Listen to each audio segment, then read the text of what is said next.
નિષ્ણાતો માને છે કે જો એશિયા કપમાં પાકિસ્તાન સાથેની મેચને કેન્સલ કરવામાં આવે તો 2036માં ઓલિમ્પિક્સ યોજાવાના ચાન્સ પર અસર થાય.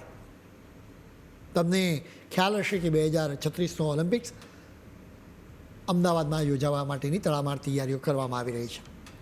ઓલિમ્પિક્સ યોજાવા માટેનો દાવો ત્યારે જ મજબૂત ગણાય કે જ્યારે એ દેશે સફળતાપૂર્વક ઇન્ટરનેશનલ ટુર્નામેન્ટ્સનું આયોજન કર્યું હોય.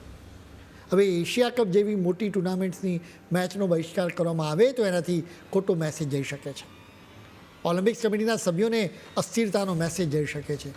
આવી ભૂલથી દેશની શાખ પર અસર થઈ શકે છે, કેમ કે વૈશ્વિક મંચ પર સ્થિરતા અને વિશ્વાસ જ આપણી તાકાત છે.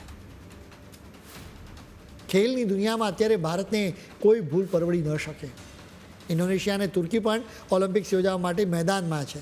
વળી અમદાવાદમાં તો ઓલિમ્પિક્સને ધ્યાનમાં રાખીને ખૂબ જ ચર્ચા કરવામાં આવી છે અને ખર્ચો પણ કરવામાં આવી રહ્યો છે. વિશાળ સ્પોર્ટ્સ કોમ્પ્લેક્સ તૈયાર કરવામાં આવ્યા છે. એટલે જ એક મેચ ન રમવાની ભૂલ ન કરી શકાય. સ્વાભાવિક રીતે BCCI દેશના વ્યાપક હિતોને જોતું આવ્યું છે, કેમ કે ઓલિમ્પિક્સ ભારતમાં યોજાય તો એનાથી ભારતની શાખ વધી જાય.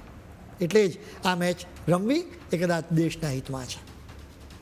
બહિષ્કાર કરવાને લઈને ભારે હંગામો મચ્યો છે ત્યારે કપિલ દેવે ભારતીય ખેલાડીઓને એક સલાહ આપી છે. તેમણે કહ્યું છે કે ફક્ત રમવા પર જ ફોકસ કરજો. કપિલ દેવે ભારતીય ખેલાડીઓને એમ પણ કહ્યું છે કે અત્યારે કંઈ પણ કહેવાની જરૂર નથી. આને મોટો મુદ્દો બનાવતા જ નહીં. સરકાર એનું કામ કરશે, ખેલાડીઓએ તેમની જવાબદારી નિભાવવી જોઈએ.